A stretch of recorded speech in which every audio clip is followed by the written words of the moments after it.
Salut tout le monde, bienvenue sur ce nouveau tutoriel consacré à ProBuilder. Aujourd'hui, je vous propose de réaliser ce petit modèle 3D que vous voyez à l'écran, qui est simplement une petite barque que vous allez pouvoir intégrer facilement dans un projet en low poly. C'est un modèle 3D que vous pouvez réaliser très facilement même si vous êtes un débutant. On va utiliser ProBuilder et on ne va utiliser que des fonctionnalités vraiment basiques de modélisation. Et vous allez voir qu'on va faire ça très rapidement et très facilement, peu importe votre niveau en modélisation. Et je vous propose de commencer dès maintenant. Donc je vais supprimer tout le nécessaire et on va commencer à partir de 0. Tout d'abord, si on regarde l'image exemple, on dirait peut-être pas comme ça, mais la barque est basée en fait sur un cylindre qui a 6 faces. Donc commençons, on va faire un cylindre, donc vous pouvez cliquer sur New Shape Tool, on va se mettre sur cylindre, je vais mettre 6 faces et je vais désactiver l'option Smooth ici, vu qu'on est sur du low poly. Je vous conseille de mettre la hauteur à 0,7, 1 ça sera un petit peu trop, mais on pourra toujours le modifier plus tard si la barque est trop haute ou si elle est au contraire trop basse. Donc on va créer ce cylindre. Comme pour beaucoup de réalisations basées sur des cylindres, je vais faire un merge des faces qu'on a au-dessus. Donc je vais sélectionner toutes ces petites faces triangulaires en mode face. Donc on clique, en maintenant CTRL, on clique sur les autres. Et ensuite je peux cliquer sur l'outil ici de ProBuilder, Merge Faces. Donc toutes les faces vont devenir une seule face. On va faire pareil en dessous, c'est pas vraiment nécessaire pour cet objet, mais c'est toujours bien de prendre l'habitude de le faire. On sélectionne tout, on fait Merge Faces, et maintenant il ne reste plus qu'à faire des modifications sur le scale de cet objet pour lui donner la forme de notre barque. Et pour ça, on va simplement utiliser l'outil Scale de base de Unity. Tout d'abord, on va commencer par modifier le scale sur l'axe qui a les deux faces sur les côtés.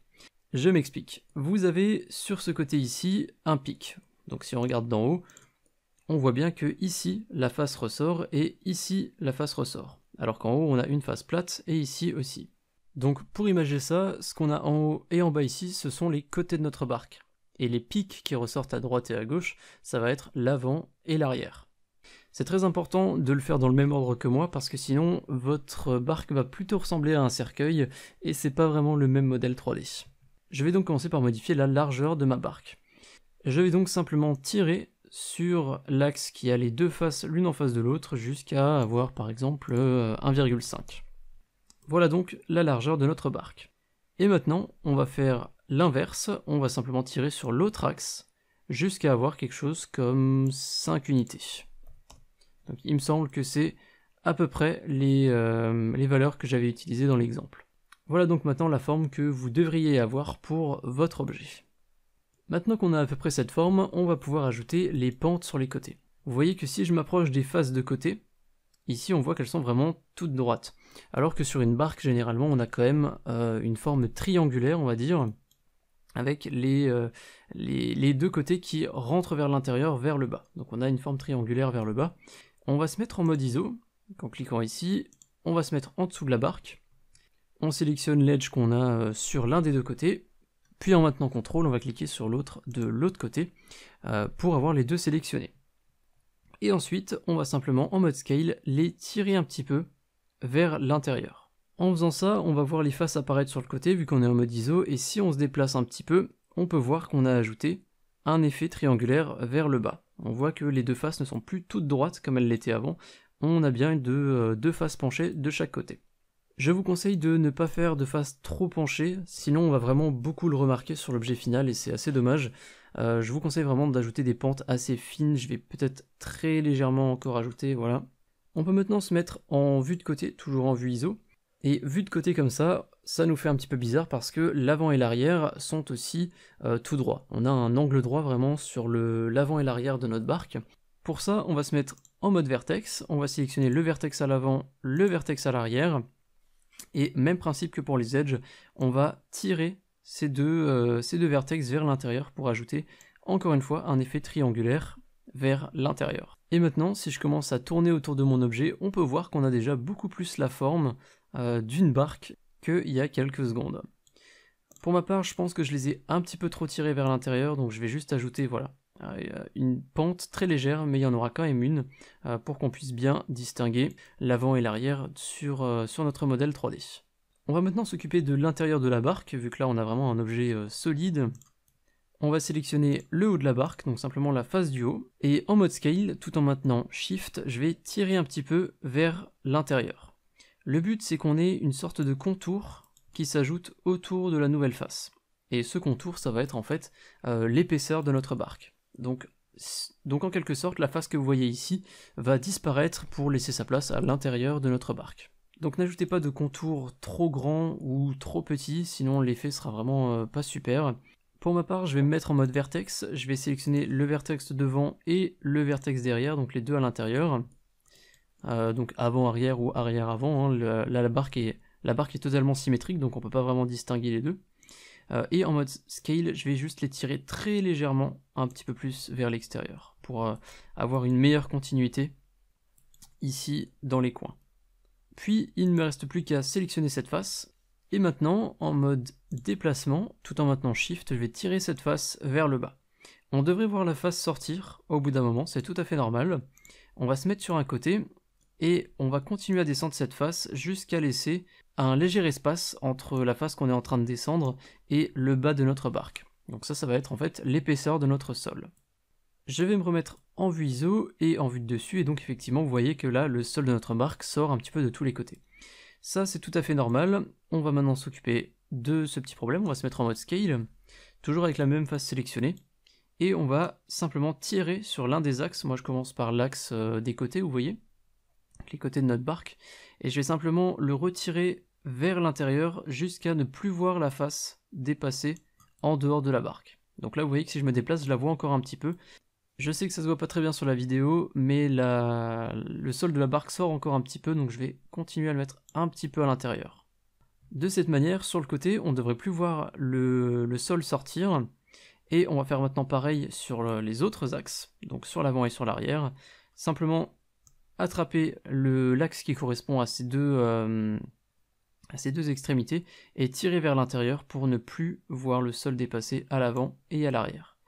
Nous avons donc maintenant l'objet qui est vide à l'intérieur et qui est prêt à recevoir des props ou des petites améliorations juste pour décorer à l'intérieur.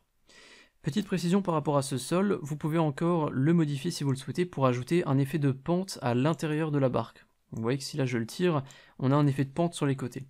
Je vais maintenant ajouter deux petits détails à l'intérieur qui sont simplement des bancs pour que les gens puissent s'asseoir à l'intérieur. Et pour ça, rien de plus simple, je vais simplement créer un nouveau cube que je vais directement construire de 1 par 1 par 1, on va le modifier nous-mêmes directement sur Unity, ce sera plus simple. On va placer ce cube à peu près à l'intérieur, je vais faire en sorte qu'il soit au milieu, voilà, là je l'ai bien mis au milieu. Et maintenant je vais simplement pouvoir modifier son scale sur les différents axes. Donc pour la hauteur par exemple je vais mettre à 0,08. Je vais mettre ça un petit peu plus haut.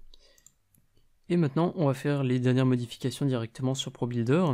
Donc je vais me mettre en mode Edge, je vais sélectionner l'Edge du haut, les deux edges du haut aux deux extrémités, et en mode Scale je vais simplement les tirer vers l'extérieur, donc je vais les éloigner l'une de l'autre pour que les deux soient à l'intérieur du contour de ma barque, donc qu'elles soient à l'intérieur de l'épaisseur ici. Faut pas que ça ressorte de l'autre côté, et il faut pas non plus qu'on puisse voir l'arête ici, donc il faut vraiment qu'elle soit à l'intérieur.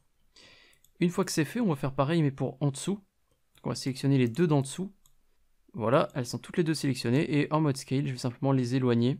Comme pour celle d'avant, il faut pas qu'on puisse les sélectionner de l'intérieur, et il faut pas non plus qu'elles dépassent à l'extérieur. Donc là c'est le cas, je les ai simplement éloignés un petit peu.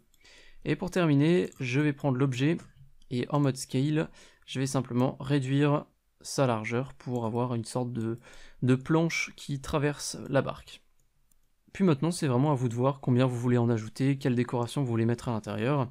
Donc moi je vais en mettre deux, je vais en mettre une à peu près ici. Je vais la dupliquer, donc CTRL-C, CTRL-V ou alors CTRL-D. Et je vais simplement en mettre une un peu plus à l'arrière. Et nous voilà maintenant avec une barque qui a été modélisée très facilement et très rapidement sur Unity.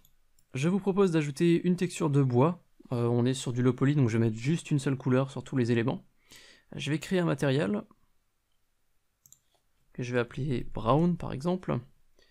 Comme vous l'avez deviné, je vais mettre du brun, donc je vais sélectionner ma couleur et je vais prendre un brun assez foncé comme ça, voilà, ça m'a l'air bien. Je vais ouvrir ici le Material Editor en appuyant sur ce petit icône, glisser Brown à l'intérieur. Je vais maintenant sélectionner tous mes objets dans la hiérarchie, donc le cylindre qui correspond à la barque et les deux cubes qui correspondent au banc, donc aux planches qui est à l'intérieur. Et je vais cliquer sur le bouton assigné à Brown, donc ici chez moi Alt+2, et me voilà maintenant avec une jolie barque modélisée sous ProBuilder et texturée sous ProBuilder. C'est donc un modèle très simple, vraiment bien pour l'apprentissage aussi si vous êtes débutant en modélisation. Je vous conseille d'essayer de réaliser ce genre de petits éléments en low poly, ça peut vraiment vous aider à vous améliorer. Et on n'utilise généralement que des fonctionnalités de base de ProBuilder ou d'un autre logiciel de modélisation.